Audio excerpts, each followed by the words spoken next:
De la prima oră, târgul e plin ochi de cumpărători și curioși. Cei mai mulți se înghesuie la clopote. Nu rețeta este secretul, cum crede toată lumea. Secretul este forma clopotului. Dar și în performanțele lor. Ați auzit de clopote cu telecomandă sau cu GPS? GPS-ul e doar sincronizarea unității.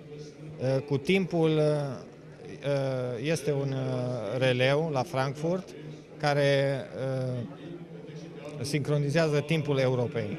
Adică acest clopot bate singur, la oră fixă. Un rol important îl are și computerizarea. Dacă ești chiar și în altă țară, programezi și la o anumită oră, când dorești, poate să înceapă să sune clopotele sau să pornești iluminatul bisericii. Nu e tot. Alt stand, alte minunății.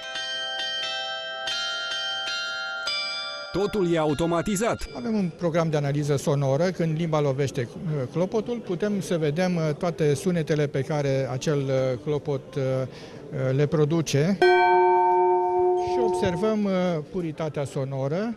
Vizitatorilor le-a luat ochii și mașina de făcut lumânări. Ce capacitate are o mașină din asta de făcut lumânări? Μια τέτοια μηχανή συγκεκριμένη εδώ που έχουμε είναι από τις μικρές μηχανές. Ξεκινάει από 300 κιλά το οκτάωρο και μπορεί να φτάσει. Târgul de veșminte, icoane, cărți și obiecte bisericești mai ține încă 2 zile. Veniți de vedeți minunile!